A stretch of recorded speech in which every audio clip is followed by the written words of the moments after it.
Night Train is the miniaturized form of Fast and Furious, where the plot revolved around drugs being transferred by cars. However, Night Train is a more personal take on the matter and highlights a mother, a pro driver, who enters the drug trafficking business so that she can afford her son's meds. As expected, she has a female police officer looking for her whereabouts. Will the mother be able to take care of her son? Let's find out. Holly McCord is a pro driver, her truck nicknamed Night Train, who works as staff at a production agency and barely makes ends meet. She has her son Shelby's medical checkup bills due, along with other debts. Thus, she reaches out to black market medical dealer Renzo Romeo for her son's meds at a much lower cost. Renzo delivers drugs to Kingpin Maxwell in Vegas via planes. But when Agent Connolly hires field agent Jalen Jackson to curb Maxwell, who has ventured his black way into medicine, thereby upsetting the people in American Big Pharma, Jackson seizes the planes.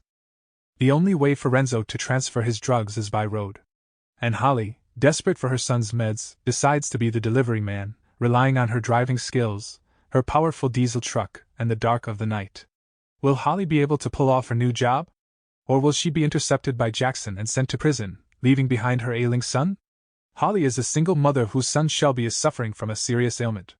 Being a pro driver, she makes ends meet by racing at night and by working as staff for a Hollywood production agency during the day. She has her best friend Tommy, the mechanic, who helps her out. Holly is a daredevil who, like what Mac told Johnny Blaze in Ghost Rider, has an angel looking after her.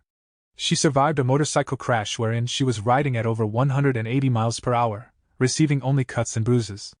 Moreover, the fact that she decides to deliver Renzo's drugs to Vegas despite knowing just how dangerous it can be and how it can affect her son's life if she is sent to prison proves her confidence as well as bravery.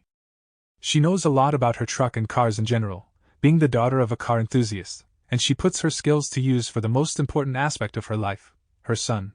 Being a single mother, she knows that she has to do what's necessary for her child, so driving to Vegas is not just a show of confidence but also of her fierce motherhood. To stand face to face with Maxwell at his place in Vegas, deny his offer, and take the money he offers her as a bonus is a decision that could certainly have led to an unfavorable outcome that Renzo mentions later as well. However, the film doesn't get to that point. If only we had a confrontation between Holly and Maxwell of some kind, Holly's strong character would have been established more effectively. Just a reminder, if you're enjoying the videos so far, please make sure to like, subscribe, and hit that notification bell so that we can keep creating meaningful content. Thanks for tuning in. The film thus leaves it to us to figure out Holly's character rather than exploring it for us. And we, for better or worse, do not spend much time doing that. Holly decides to leave the country and shift to Mexico for some time with her son to avoid meddling further in Maxwell's affairs. This is when she is intercepted by field agent Jalen Jackson.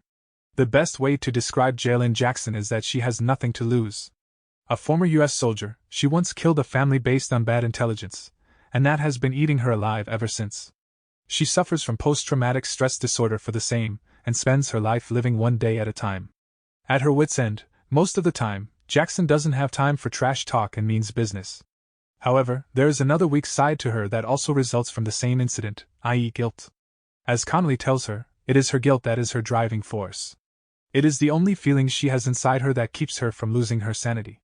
However, how it affects her isn't shown in the film, only that she is visibly shaken and hasn't been able to recover from the trauma. Yet all this doesn't sway her from her mission, as she cleverly finds out about the diesel trucks that are also used to transfer drugs. Then, during her conversation with Holly in a cafe, there is a constant energy exchange between the two as they try to test each other. This is where we see Jackson's other side, which is her trying to get the better of her opponent. Perhaps this is her way to find out how strong her opponent is. Yet, as with Holly, the film provides us with a bleak view of Jackson's character as well.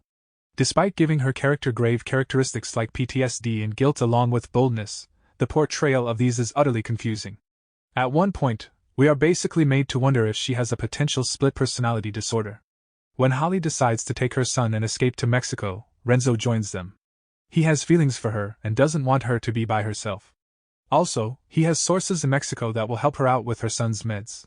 However, just before they can cross the border, they come across Agent Jackson. Then something very interesting happens. We cannot say if this was a cheap way out for the creators or an intelligent one, but Holly is able to manipulate, if not acknowledge, Jackson by telling her that they are quite similar to each other.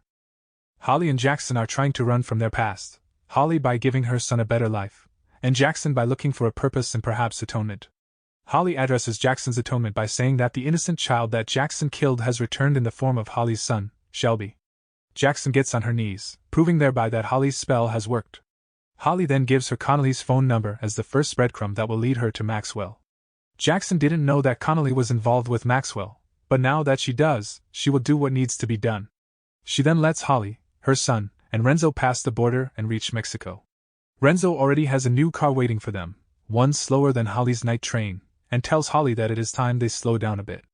In other words, Holly wouldn't have to risk her life behind wheels for a living. Night Train doesn't really do justice to its title. If we had some glimpses of Holly's past or maybe one or two more races, these would have established the title better.